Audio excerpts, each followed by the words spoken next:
झांकी अपनी निकलती है राम भगवान की रामनवमी पे निकलती है, तो उनको मस्जिद के सामने से ही क्यों ले जाया जाता है हाथ ना करके? ना ना, आपको वही बता रहा हूँ मैं। हाँ। आप उस गलत दिशा में चले गए, ये प्रशासन का कहना है। हाँ। ऐसा नहीं है। मैं तो ये मानता हूँ कि आपने मस्जिद रोड पे बनाई क्यों? अच्छा। इसी कांग्रेस पार्टी ने आज के पढ़े लिखे बेरोजगार नौजवानों के माता पिताओं को नौकरी दी। उसी नौकरी की पेंशन खा के सोशल मीडिया के ऊपर कुछ नौजवान सवाल पूछते हैं कि कांग्रेस ने क्या किया। ये जो लोग कहते हैं ना कांग्रेस ने ये किया वो किया, उनसे मेरा सिर्फ एक ही जवाब है कि अगर तुम्हारे बाप और दादा अगर नसबंदी वाली योजना में फंस गए होते ना तो कुछ हो चाहे ना हो, तू तो नहीं होता। भारतीय जनता पार्टी वालों बताओ, क्या इस बार दिवाली पर चाइनीज सामान का बहिष्कार करना है कि नहीं करना है? बोलोगे कि नहीं बोलोगे? अब बोलेंगे ना, बिल्कुल बहिष्कार करना है। हाथ मिलाने से दोस्ती थोड़ी हो जाती है। तू तेरे पापा के पैर छूता है या तू पड़ोसी के जब पैर छूता है तो वो पड़ोसी भी तेरा बाप बन जाता है क्या? हाथ मिलाने से दोस्ती नहीं होती। कल को ऐसे तेरी बीवी अपने ऑफिस में किसी से हाथ मिलाएगी तो वो भी उसका पति बन जाएगा क्या? हाथ मिलाया सिर्फ। Relax guys. मोदी जी चोर है, सब बोल रहा है। बेल पे मोदी जी घूम रहे हैं, या सोनिया गांधी पे बेल पे है, या राहुल गांधी बेल पे है, या प्रियंका वाड्रा बेल पे है, या बताइए ना। लालू यादव बेल पे है। चारा चोर है, चारा चोर है। बिहार में कॉस्ट कटिंग हो, और कॉस्ट कटिंग तब होगा जब ये बेकार बीमार डबल इंजन की सरकार को बदला जाएगा। बहुत डीजल खा रहा है सर, 100 रुपए लीटर डीजल है, इस इंजन को बदलना जरूरी। कह रहे कि जब 100 रुपए डीजल है तो आते ही 50 रुपए का हो जाएगा। काहे नहीं होगा? 50 रुपए का हो जाएगा। काहे नहीं होगा? तो कर्नाटक में कर दीजिए ना। नहीं, 50 रुपए कर्नाटक में करिए। कांग्रेस बुद्धिजीवियों की पार्टी रही है। जब हम बड़े हो रहे थे हम कांग्रेस को बुद्धिजीवियों की पार्टी समझते थे। आपके कपिल सिब्बल जी एक पॉडकास्ट पे जाते हैं और बोलते हैं कि भारत पाकिस्तान को हरा ही नहीं सकता था। कैसे हो सकता है सर? ये आप अपनी राजनीति चलाइए, पर राजनीति साफ हाथों से खेलिए। एक बहुत अच्छा शेर है सैफ भाई, आपको डेडिकेटेड है कि चाहे रहो गवर्नमेंट में, चाहे रहो उनके मुखालफिन के साथ, चाहे रहो अहले तख्त या रहो उनके मुखालफिन के साथ, अरे कुछ तो वफादारियां रखो जमीन के साथ। राहुल गांधी की मैं कोई गलती नहीं मानता बेचारे कि उस आदमी का जन्म कब हुआ? 19 जून 1970 को, और उसी दिन फिल्म मेरा नाम जोकर रिलीज हुई। और सर दूसरा संयोग देखिए मंत्री जी, दूसरा संयोग देखिए कि 26 सितंबर के दिन देश के पूर्व प्रधानमंत्री मनमोहन सिंह जी का जन्मदिन आता है, और उसी दिन विश्व गूंगा बहरा दिवस मनाया जाता है।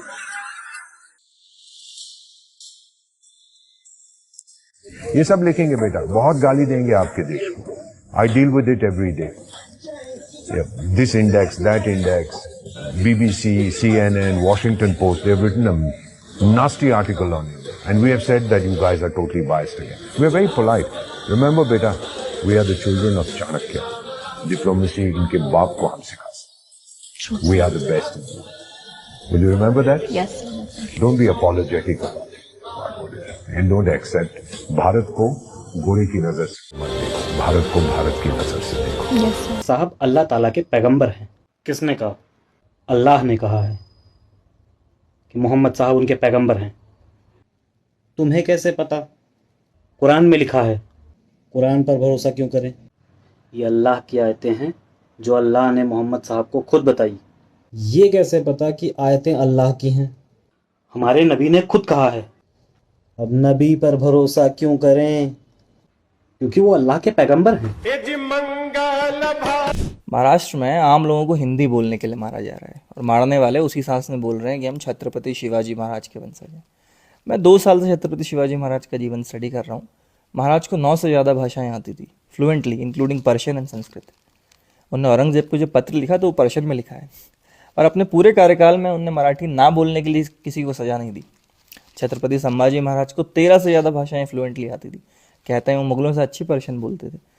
पर छत्रपति संभाजी महाराज ने अपनी सारी कविताएं हिंदी में लिखी हैं। उनने 3 किताबें लिखी, नाई का भेद, नक्शिक और 7 शतक। तीनों हिंदी और ब्रज भाषा में हैं, जो यूपी की भाषा है। उनने एक किताब और लिखी, वो संस्कृत में है। संभाजी महाराज की एक भी किताब मराठी में नहीं है। तो भाषा के नाम पे कम से कम छत्रपति शिवाजी महाराज और संभाजी महाराज को बदनाम करना तो बंद कीजिए। मुझे पर्सनली मराठी बहुत पसंद है, क्योंकि मेरे कुछ सबसे करीबी मित्र मराठी हैं। वो आपस में मराठी में बात करते हैं, लेकिन मेरे सामने हिंदी में बोलते हैं ताकि मुझे समझ में आ जाए, और मैं मराठी सीखने की कोशिश भी करते रहता हूँ। पर अब आप किसी का कॉलर पकड़ के बोलेंगे कि सीख मराठी बोल, तो जो सीखने वाले हैं वो भी नहीं सीखेंगे। तो मेरे सारे मराठी लोगों से ये रिक्वेस्ट है कि कम से कम इन पॉलिटिकल एजेंट्स की वजह से आप पूरे महाराष्ट्र और मराठी लोगों को बदनाम मत होने दीजिए। That's all. जय हिंद।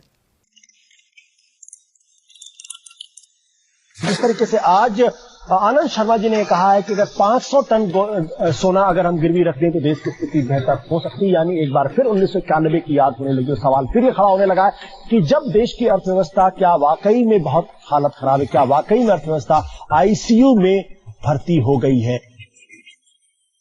मनमोहन सरकार पर घोटाले का सबसे बड़ा अटैक हुआ है। 2G घोटाला, कोयला घोटाला, मनरेगा घोटाला, एक के बाद एक 3 घोटाले की फाइल आज खुली। मनमोहन सरकार घोटाले के जाल में ऐसे फंसी है, जितनी कोशिश निकलने की होती है उतना ही सरकार फंसती जा रही है। दिल्ली हाईकोर्ट के गेट नंबर 5 के करीब आज सुबह 10:14 पर एक जोरदार धमाका हुआ, जिससे आसपास का पूरा इलाका दहल गया। मैं आपकी स्टेट को चैलेंज करता हूं कि इन 20 साल में वो एक एविडेंस देंगे कि जम्मू कश्मीर लिबरेशन फ्रंट को पॉलिटिकल मूवमेंट के बगैर वायलेंस के साथ किसी किस्म का एक एविडेंस। मैं आपको देता हूं एविडेंस। 11 फरवरी 2013 को आप इस्लामाबाद गए, अफजल गुरु को फांसी पर दी जाने के खिलाफ आपने वहां पर अनशन किया और हाफिज सईद आकर आपकी गोद में बैठ गए।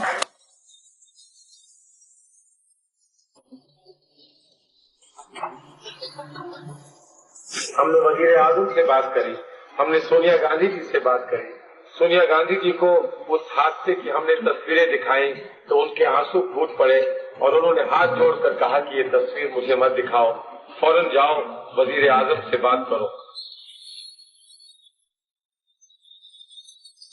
सुप्रीम कोर्ट में अयोध्या मसले की सुनवाई को अगले लोकसभा चुनाव तक टालने की दलील देने के बाद सुन्नी वक्फ बोर्ड के वकील कपिल सिब्बल चौतरफा घिरते दिख रहे। पीएम मोदी और बीजेपी के हमले के बाद अब उस सुन्नी वक्फ बोर्ड ने ही सिब्बल से किनारा कर दिया है, जिसका पक्ष रखते हुए उन्होंने सुप्रीम कोर्ट में दलील दी। मोदी सब अपनी बात कहते हैं साहब किसी ने नहीं किया, बहुत कोशिश की, उन्हीं के बीजेपी ने भी कोशिश की, कुछ नहीं हुआ। अब मोदी साहब क्या कर लेंगे?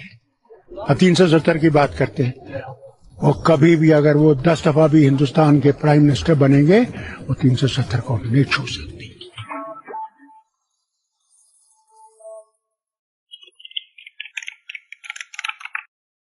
मैं नरेंद्र दामोदर दास मोदी ईश्वर की शपथ लेता हूं कि मैं संघ के प्रधानमंत्री के रूप में अपने कर्तव्यों का श्रद्धापूर्वक और शुद्ध अंतःकरण से निर्वहन करूंगा।